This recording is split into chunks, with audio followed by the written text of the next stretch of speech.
예수님께서 부활하시고 어디로 가셨는가? 우리 19절에 보시면요, 영으로 가서 옥에 있는 영들에게 선포하시니라 이렇게 됐습니다.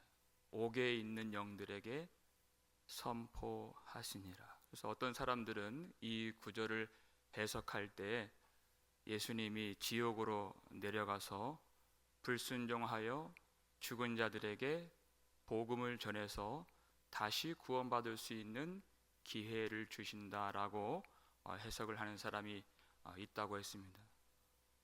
그것이 아니라 예수님께서 부활하신 다음에 악한 영들에게 복종하지 않는 자들에게 예수 부활하심으로 말미암아 승리를 선포하셨다는 것입니다. 예수님의 부활하심은 하나님의 승리를 선포하는 하나님의 역사인 것입니다. 왜 예수님을 멸시하고 하나님께 불복종했는가? 왜 사람들이 믿지 않는가? 왜 복종하지 않는가? 하나님을 멸시하기 때문에. 하나님은 길이 참으시고 은혜를 베푸시는 분이신데 하나님이 은혜를 베푸실수록 사람들은 더 악해졌습니다. 그런 사람이 있습니다. 잘해줄수록 얕잡아보고 못되게 구는 사람이 있습니다. 이 세상의 악인들이 그와 같다. 하나님이 은혜를 베풀어 주실수록 그들은 하나님을 더 거부하고 멸시하고 불순종하는 그런 삶을 사는 것입니다. 예수님이 부활하신 다음에 그들에게 승리를 선포하신다. 그 말씀이 22절 말씀이죠. 22절 읽겠습니다. 그는 하늘에 오르사 하나님 우편에 계시니 천사들과 권세들과 능력들이 그에게 복종하느니라. 아멘. 그는 하늘에 오르사 하나님 우편에 계시니 천사들과 권세들과 능력들이 그에게 복종하느니라. 예수님 하늘에 계신다. 하나님 우편에 계신다. 부활하시고 승천하시고 하나님의 우편에 계신다. 예수님의 최후 승리를 말하는 것입니다. 예수님은 승리하셨다는 것입니다. 그게 바로 부활인 것입니다.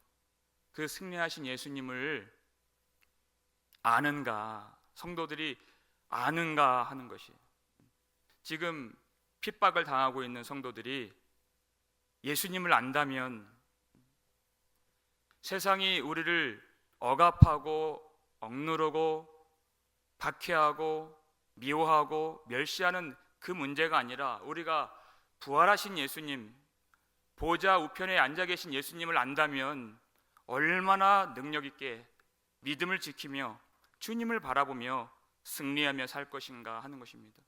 인생의 가장 중요한 관건은 예수님을 아는 것입니다. 사람들이 예수님을 알았더라면, 예수님이 하나님의 아들이심과 하나님과 권능과 영광이 동등하신 분이심을 알았더라면 그렇게 예수님을 채찍질하고 못 박고 주먹으로 치고 손바닥으로 치고 조롱하고 욕하며 멸시할 수 있었겠는가? 예수님을 모르기 때문에 하는 것입니다. 인생에서 가장 중요한 것은 예수님을 아는가 하는 것입니다.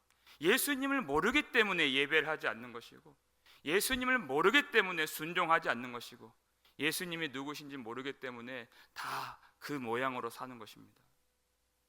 그런데 그 세상 속에서 주님을 아는 사람들이 있다는 것이에요. 여러분, 노아 같은 사람을 보세요. 오늘 본문 문맥 속에 나오는 노아, 그 당시에도 하나님을 모르는 사람들이 전부였습니다. 노아 외에는 하나님을 진정으로 알지 못했습니다. 그런 시대적 사회적 분위기 속에서요, 믿는 자가 없었습니다. 예배하는 자가 없는 그런 세상 속에서 하나님이 노아에게 은총을 입게 해주시고 하나님이 말씀해 주신 것입니다. 방주를 만들라, 너를 위하여 방주를 만들라 그랬어요.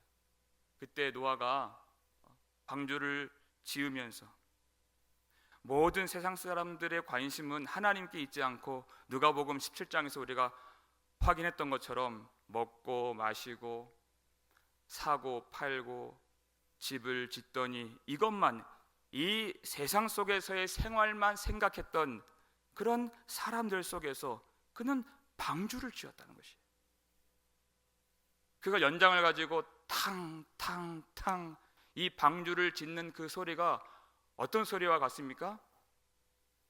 하나님은 살아계십니다. 그 소리예요. 하나님은 세상을 심판하십니다. 그 소리예요. 하나님께로 돌아오십시오. 그 소리예요. 그게 방주를 짓는 소리였습니다. 여러분, 예수를 사랑하고 복음을 믿는 자들에게 그 복음의 선포는 너무나도 귀하고 아름다운 그런 소리로 들리죠. 똑같은 복음인 것 같은데 또 듣고 싶고 또 듣고 싶고 또 알려달라기를 원하는 그런 복음이에요. 그런다 이 믿지 않는 자들에게 이 복음의 소식은 너무나도 듣기 싫은 그런 소리가 되는 것입니다. 얼마나 노아를 미워하고 또 박해하고 그 일을 회방하고 박해를 또 핍박을 했겠습니까? 노아는 포기하지 않았다는 것입니다. 왜 포기하지 않았는가? 그에게 믿음이 있었기 때문에. 믿음이 있었기 때문에. 여러분, 히브리서 11장 7절 말씀입니다. 읽겠습니다. 믿음으로 노아는 아직 보이지 않는 일에 경고하심을 받아 경외함으로 방주를 준비하여 그 집을 구원하였으니 이로 말미암아 세상을 정죄하고 믿음을 따르는 이의 상속자가 되었느니라. 아멘. 믿음으로 노아는 그랬어요. 여러분, 히브리서 11장은 믿음장이죠. 믿음으로 아벨은 이렇게 나오죠. 믿음으로 아브라함은, 믿음으로 노아는, 이렇게 쭉 이어지는 성경이에요. 믿음장. 하나님이 그 믿음을 인정해 주시는 사람들이 나와 있는 성경, 아주 귀한 성경입니다. 누가복음 18장 보니까 인자가 올 때 믿음 있는 자를 보겠느냐, 예수님 그렇게 물으셨어요. 지금 이 세대 가운데 진정으로 믿음 있는 자가 있겠느냐, 내가 너희들 속에 믿음을 보겠느냐, 이것이 주님의 탄식이었습니다. 한탄하셨습니다. 근데 믿음장 보니까 믿음의 사람들이 등장합니다. 믿음으로 노아는 그랬어요. 여러분, 이게 전부 아닙니까? 무엇이 중요합니까? 무엇이 진정으로 우리에게 있어야 되겠습니까? 믿음으로 노아는 그랬어요. 하나님이 그 믿음을 인정해 주셨다. 삶의 목적이 무엇입니까? 우리 왜 삽니까? 무엇을 바라보면서 무엇이 있어야지 정말 잘 사는 인생입니까? 믿음이 있어야 된다는 것이에요. 여러분, 이 7글자 믿음으로 노아는, 여기에 우리의 이름, 나의 이름이 있어야 되지 않겠습니까? 믿음으로 광영은 이렇게 돼야죠. 이게 너무 어색하면 안 되는 거예요. 여러분, 자기의 이름이 들어가야 돼요. 하나님의 책에 기록이 되었다고 그랬어요. 믿음으로 광영은, 여러분의 이름 넣어서, 그게 전부라는 것입니다. 그 7글자를 만드시려고 하나님은 이 세상 창조하신 거예요. 세상 때문에 세상을 만드신 것이 아니라 믿음 때문에 세상을 만드신 것이에요. 잘 안 믿으시는 것 같은데. 믿음 때문에, 우리에게 믿음을 주시려고 세상을 만드신 것입니다. 그리고 자기 아들을 내어주신 것입니다. 무엇 때문에 그렇게 하셨어요? 왜 세상이 있습니까? 왜 십자가가 있습니까? 우리를 구원하시려고 하신 것이에요. 우리를 구원하시려고. 노아에게는 그 믿음이 있었다. 그 믿음의 내용이 무엇인가? 아직 보이지 않는 일에 경고하심을 받아 경외함으로 방주를 만들고 이렇게 됐어요. 아직 보이지 않는 일, 보이지 않는 일. 사람들은 다 보이는 것들만 보면서 살아가는 것이에요. 믿음이 없기 때문에. 내 눈으로 보는 바, 그것을 진리로 여기고 그 물질 세상 그것만 추구하면서 사람들이 다 살아요. 그런데 노아는 보이지 않는 일에 경고하심을 받아. 노아가 바라보는 것은 아직 이루어지지 않은, 보이지 않는 일이었습니다. 하나님 말씀하신 하늘이 열리고 큰 기품의 샘이 터지고 홍수가 땅을 뒤덮는 그 아직 보이지 않는 일을 바라보면서 하나님을 경외함으로 방주를 준비했다는 것입니다. 그것이 믿음이죠. 무엇이 믿음입니까? 하나님을 경외하는 것입니다. 하나님이 주신 말씀이기 때문에 그 말씀에 자기를 다 거는 것입니다. 내어놓는 것입니다. 말씀 앞에 자기를 드리는 것입니다. 그러니까 믿는다는 것은 그냥 내가 믿습니다라는 고백 정도가 아니라, 내 머리로 동의하는 정도가 아니라, 나의 모든 삶의 방향이 완전히 하나님을 향하게 되는 것입니다. 그러니까 믿음은 전인적인 믿음이라는 것입니다.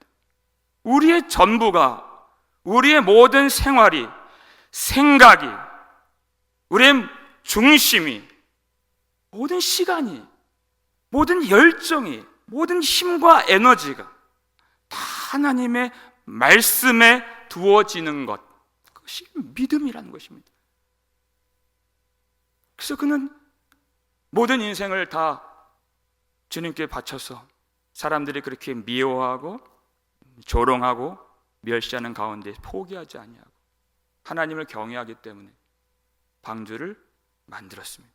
그리고 말씀하신 대로 7일 후에 하늘에 큰 기품의 샘이 터지고 홍수가 부어지는 것이, 그것을 경험했습니다. 그리고 땅에 있는 모든 생물들이 다 심판을 받게 된 것입니다. 그 심판을 받게 되는 그 순간, 그날 노아는 구원을 받게 되었다. 같은 날 같은 사건으로 구원을 받게 되었다. 그래서 20절 말씀 보니까요, 물로 말미암아 구원을 얻은 자, 이렇게 됐어요. 물로 말미암아 구원을 얻은 자. 여러분, 물은, 홍수는 심판의 수단이었습니다. 그런데 성경을 보니까 그 물, 홍수는 심판의 수단만이 아니라 구원의 수단이 되었다는 것이. 많은 사람들은 구원과 심판을 분리하는 그런 경향이 다분합니다. 구원에 대해서 이야기를 하면 좋아하고 감격하고 감사하지만 심판에 대해서 말을 하면 표정이 좋질 않아요. 분위기가 좋질 않아요. 아멘을 하지 않아요. 안 듣고 싶어요. 심판에 대해서 계속 얘기하면 교회를 안 나와버려요, 사람들. 구원과 심판은 하나로 되는 것입니다. 물로 말미암아 심판을 받는 그 일이 물로 말미암아 구원을 받는 일과 같다라는 것이죠.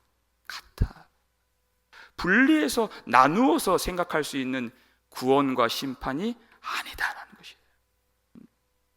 구원이란, 성도의 구원, 의인의 구원이란 세상에 있는 악한 자들의 심판으로 이루어지는 것이다. 그러니까 물은 심판의 수단이자 구원의 수단도 되는 것입니다. 그 물로 말미암아 이 패역한 모든 사람들의 마음의 계획이 하나님을 반역하고 떠나버린 이 악한 세상에서 물로 말미암아 의로운 노아와 가족들을 하나님이 분리시켜 주셨다. 이게 구원이에요. 더러운 것에서 벗어나게 하셨다. 더러운 세상을 하나님이 다 쓸어버려 주셨다. 이것을 베드로가 무엇과 연결하고 있습니까? 세례와 연결하고 있는 것입니다. 21절 말씀이죠. 읽겠습니다. 물은 예수 그리스도께서 부활하심으로 말미암아 이제 너희를 구원하는 편이 곧 세례라. 이는 육체의 더러운 것을 제하여 버림이 아니요 하나님을 향한 선한 양심의 강군이라. 아멘. 홍수 사건의 그 홍수가 우리가 예수를 믿고 세례를 받는 일의 예표가 된다는 것이, 예수 그리스도께서 부활하심으로 말미암아 이렇게 됐어요. 우리가 세례를 받는 것이 뭔가? 세례를 받는 것은 예수님과 연합을 했다는 뜻인 것입니다. 예수님과 하나가 되었다는 뜻이에요. 예수님과 하나가 되었기 때문에 홍수 사건으로 말미암아 온 세상, 더러운 세상이 다 쓸려 나간 것처럼 우리가 십자가에서 죽으시고 부활하신 예수를 믿고 세례를 받음으로써 옛자아가 죽게 되었다는 것입니다. 믿으십니까? 옛자아가 죽게 되었다는 것이. 로마서 6장 4절 말씀 함께 읽겠습니다. 그러므로 우리가 그의 죽으심과 합하여 세례를 받음으로 그와 함께 장사되었나니 이는 아버지의 영광으로 말미암아 그리스도를 죽은 자 가운데서 살리심과 같이 우리로 또한 새 생명 가운데에서 행하게 하려 함이라. 아멘. 우리가 그의 죽으심과 합하여 세례를 받음으로 이렇게 됐어요. 예수를 믿고 세례를 받는다는 것, 그것은 예수님의 죽으심과 연합하게 된 것입니다. 예수님이 죽으셨는데 그 속에 우리가 있었다. 그래서 우리는 세례를 받음으로써 죄에 대하여 죽은 자가 되었다는 것이에요. 죄와는 아무런 상관이 없는, 죄의 지배와 죄의 통치와 죄의 영역에서 우리가 분리되고 떨어져 나온 하나님의 은혜의 통치를 받는, 하나님 앞에서 사는 하나님의 자녀가 되었다는 것이에요.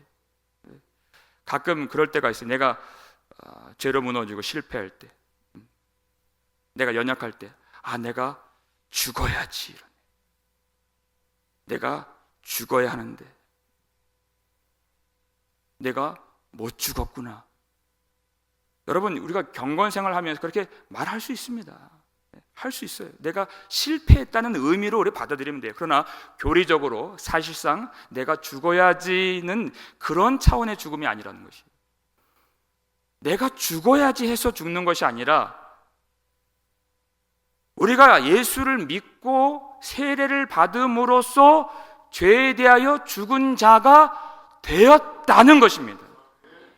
나의 죽어야지 하는 열심과 나의 노력으로 죽는 것이 아니라 이미 나의 죄로 인하여 죽으신 예수 십자가를 믿음으로, 예수 공로를 믿음으로 우리가 이미 죽은 자가 된 것입니다.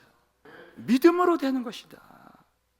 이것이 예수 그리스도와 합하여 세례를 받았다는 의미인 것입니다. 예수님과 합하여 죽는 일만 있는 것이 아니라 하나님의 영광으로 말미암아 예수님이 다시 살아난 것 같이 예수 안에 있는 예수님과 연합한 우리도 다시 살리심을 받게 되었다. 이제 그 멸망하는 세상에 속한 죄 많은 세상 속에 있는 자가 아니라 하나님 앞에 사는, 하나님을 대하여 하나님을 향한 자가 되었다. 살아있는 자가 되었다는 것이, 물로 말미암아 세상이 다 죄악된 세상이 멸망한 것처럼 우리 옛사람이 죽고 하나님 앞에서 새 생명 가운데 행하는 자가 되었다는 것입니다. 이게 세례를 받았다는 것이. 무엇으로 된 것입니까? 무엇으로 된 것이냐? 예수 그리스도께서 부활하심으로 말미암아. 예수님이 부활하심으로 말미암아. 예수님의 부활이 없다면 우리는 아무런 소망이 없었던 자들이었다는 것입니다. 예수님의 부활 사건은 우리에게서 가장 크고 놀라운 하나님의 약속이 되는 것입니다. 하나님께서 이제까지 하셨던 모든 말씀의 성취가 예수 그리스도의 부활로 확실하게 보증되었다는 뜻입니다. 부활이 없다면 믿을 수가 없다는 뜻이에요. 근데 예수님이 죽으셨다가 부활하셨기 때문에 모든 하나님의 말씀들이 다 살아나게 되었다. 믿음이 살아나게 되었고 성도들이 살아나게 되었다는 것이에요. 많은 사람들이 왜 믿음이 없을까? 우리도 마찬가지. 누구를 비난하고 어떤 정죄를 하기 위해서 이 말씀을 드리는 것이 아니라 왜 믿음이 없을 때가 많이 있을까? 왜 믿음이 없는 생각, 믿음이 없는 선택, 믿음이 없는 행동일 때가 많을까? 믿음이 없는 것은 좁은 문으로 가려고 하지 않기 때문인 것입니다. 찾는 자가 적음이라 그랬죠.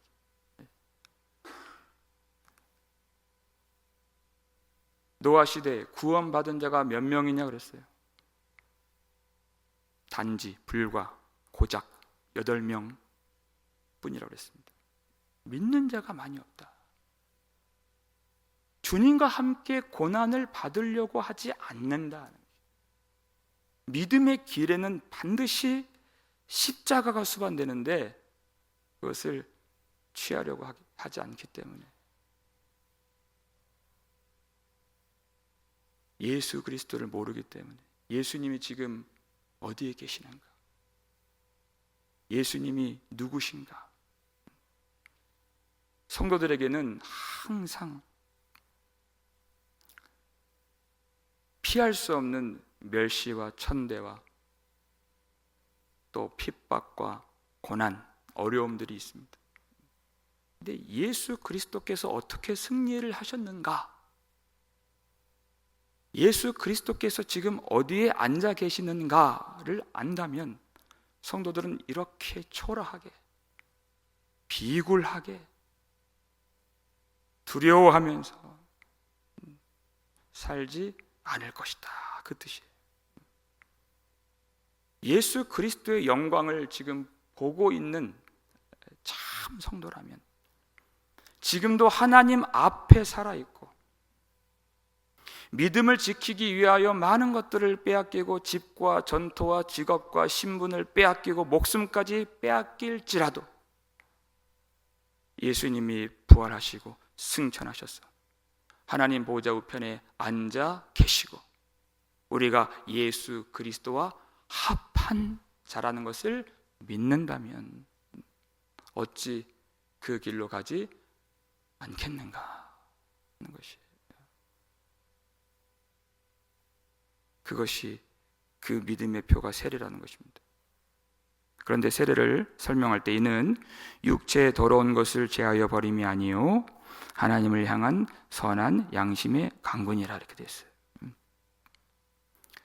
그 세례 자체, 그 물이 우리를 깨끗하게 하는 것은 아닙니다. 그런 뜻입니다.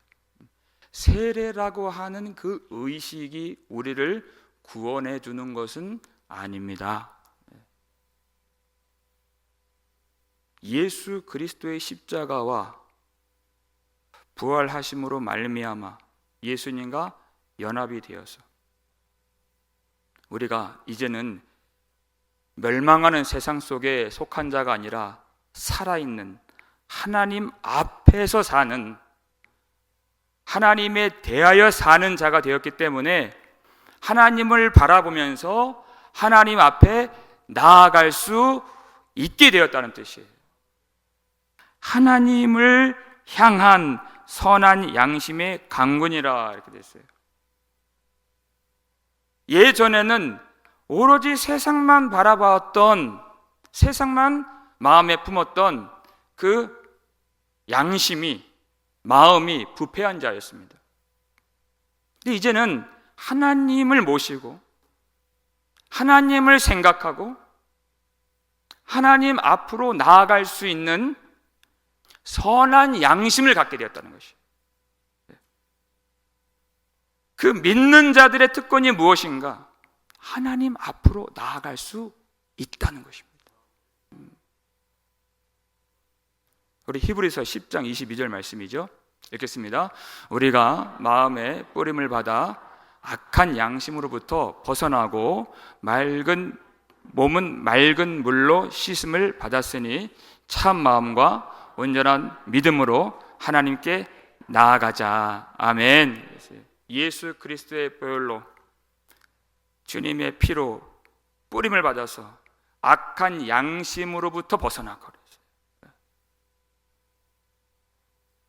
성령이 우리에게 부어짐으로 말미암아 이제는 참 마음, 더러운 마음들이 다 씻겨지고 하나님을 알 수 있는, 하나님을 생각할 수 있는 참 마음, 그리고 예수 십자가로 만들어주신 온전한 믿음, 이 두 가지입니다. 참 마음과 온전한 믿음으로 하나님께 나아가자는 것이에요. 그럴 수 있게 된 것이 성도가 누릴 수 있는 가장 큰 특권이다. 하나님께 나아가는 것을 통하여 우리가 예수님과 연합하게 되었다는 사실을 확인받을 수가 있다. 이제는 하나님 앞으로 나아가는 그 길에 있어서 어떤 것도 방해받지 않고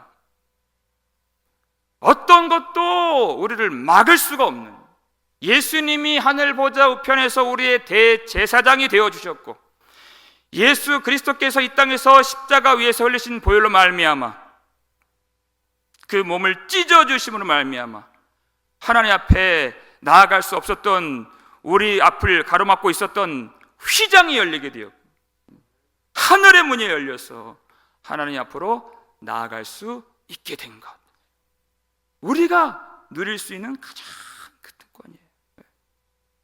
이 세상이 그것을 막겠습니까? 성도에게 닥쳐오는 환난이, 어떤 핍박이, 가난이, 고난이, 약함이, 회방이 하나님 앞으로 나아가는 성도들을 막을 수 있겠습니까? 자기 백성들을 끌어안으시는 하나님을 막을 수 있겠습니까? 막지 못한다는 것입니다.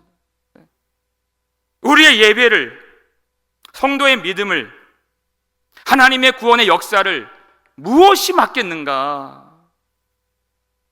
스데반 집사를 한번 생각해 보세요. 복음을 전하고 성령으로 충만하여서 하나님의 말씀을 전하는 그 순간 수많은 대적자들, 예수님을 믿지 않는 자들, 자기는 하나님을 섬긴다 하지만 실상 예수를 믿지 않는 자들이 분노가 일어나서 고함을 지르고 돌로 스데반에게 쳐 죽이려고 하는 그 순간, 그 세상에, 강포한 세상, 죄악이 가득한 세상, 그리고 불복종하는 사람들이 다 자기를 둘러싸고 있는 사람, 그 세상, 그 순간 무엇을 바라봤습니까? 무엇을 바라봤습니까? 성령 충만하여 하늘을 우러러 주목하고 하늘이 열리고 그러잖아요. 하늘이 열리고 예수께서 하나님 보좌 우편에 서신 것을 보고 이렇게 됐어요. 예수 그리스도를 바라봤다. 왜 성도들이 이렇게 초라하게 사는가? 왜 실패하는가? 왜 두려움에 쉽게 빠지고 왜 시험에 쉽게 넘어지는가? 우리 믿음의 주이신 예수 그리스도를 주목하지 않고 세상을 주목하고 있기 때문에. 무엇을 바라봐야 되는가? 그를 믿는 자는 영원히 부끄러움을 당하지 아니하리라 그랬어요. 그를 믿는 자는, 예수를 바라보는 자는 부끄러움을 당하지 아니하리라. 예수님이 십자가에서 죽으셨지만 그 이후 어떠한 영광에 들어가셨는가? 어떠한 승리를 거두셨는가? 예수님이 지금 어디에 앉아 계시는가? 이러므로 사도 바울이 빌립보서 2장 9절 이하에 이러므로 하나님이 그를 지극히 높여 그랬습니다. 모든 이름 위에 뛰어난 이름을 주사 하늘에 있는 자들과 땅에 있는 자들과 땅 아래에 있는 자들로 모든 무릎을 예수의 이름 앞에 꿇게 하시고 모든 입으로 예수를 주라 시인하여 하나님 아버지께 영광을 돌리게 하셨느니라. 하나님이 그를 지극히 높여 하늘에 오르사 하나님 우편에 앉게 하셨다. 그 예수를 아는 것, 그 예수를 바라보는 것이 이 세상의 그 강포함, 우리를 반대하는 것과 멸시하는 것과 그 강대한 것과 많은 것을 보는 것이 아니라 하나님이 지극히 높이신 예수 그리스도, 모든 이름 위에 뛰어난 이름을 주신 예수 그리스도, 그 주님을 바라보는 것입니다. 우리가 이렇게 연약하고 교회는 항상 공격을 받고 미천해 보이고 하나님의 약속은 멀리 있는 것 같은 그런 성도의 비참한 삶일 수 있겠지만 하늘에 오르사 보좌 우편에 앉으신 예수 그리스도는 지금도 이 세상을 통치하시는 만왕의 왕이요 만주의 주가 되십니다. 다스리신다는 것이에요. 그리고 예수님 다시 오시는 날 주님은 반드시 모든 피조물, 하늘에 있는 자들과 땅에 있는 자들과 땅 아래에 있는 자들 모든 피조물들로 말미암아 경배를 받으실 살아계신 주님이 되시는 것입니다. 우리는 너무나도 연약하지만 날마다 죽는 것 같은 어려움 속에 있는 성도의 인생일 수가 있겠지만 예수를 따라가면서 예수를 믿는다고 고백하면서 우리는 많은 고난을 받을 수 있고 죽음까지 당할 수 있겠지만 예수님은 성도들을 반드시 죽음에 내버려 두지 아니하시고 영원히 신령한 몸을 입게 하셔서 살게 하실 생명의 주관자이심을 믿으시길 바랍니다. 그래서 그리스도와 더불어 왕노릇하리라 그랬어요. 그것이 우리의 신분입니다. 예수님께서 온 세상을 통치하시는데 그리스도와 더불어 성도들이 왕노릇하리라.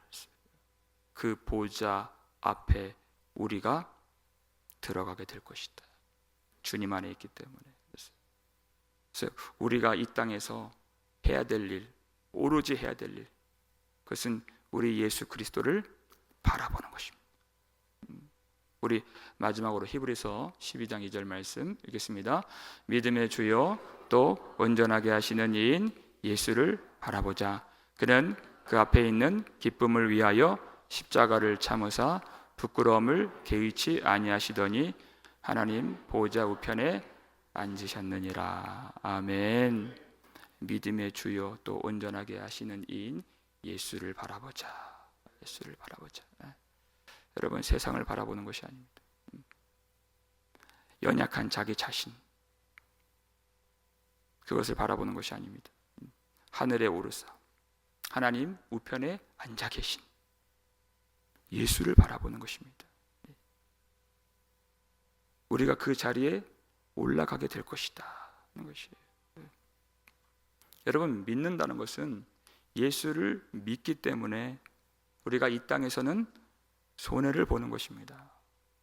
예수를 따라가기 때문에 예수님과 같은 그런 처분을 받고 대우를 받고 세상이 미움을 받고 어려움을 당하는 것입니다. 예수를 믿기 때문에 예수 외에, 예수님 외에 모든 것을 잃어버리는 것입니다. 그러나 예수님은 반드시 갚아주십니다. 주님의 것으로 갚아주십니다. 주님을 주시는 것입니다. 여러분, 예수님이 지금 어디에 계시는지, 여러분, 우리의 모든 마음의 시선을 하늘 보좌 우편에 두실 수 있기를 주님의 이름으로 축원합니다. 우리가 그 자리에 들어가게 될 것이다. 예수님의 십자가와 부활 사건을 통해서 하늘의 문이 열리고 하나님 앞으로 나아갈 수 있는 길을 열어주신 하나님께 여러분 감사하실 수 있기를 바랍니다. 하늘 보좌 우편에서 예수님은 지금도 우리를 위하여 간구하시고, 지금도 우리를 위하여 대언하시고, 지금도 우리를 도와주시는 주님이십니다. 우리는 연약하기 때문에 그 길 끝까지 걸어갈 수 있도록 도와주시는 주님 의지하면서 우리가 마지막 순간까지 예수님의 십자가와 부활의 복음을 믿고 하나님 앞으로 나아가는 그 천성길에서 항상 하늘 문을 열어주신 하나님께 감사하며 예수를 믿고 의지하고 담대한 마음으로 기쁨과 즐거움으로 하나님 앞으로 나아갈 수 있는 성도의 특권을 누릴 수 있는 저와 여러분 되시기를 주님의 이름으로 축원합니다.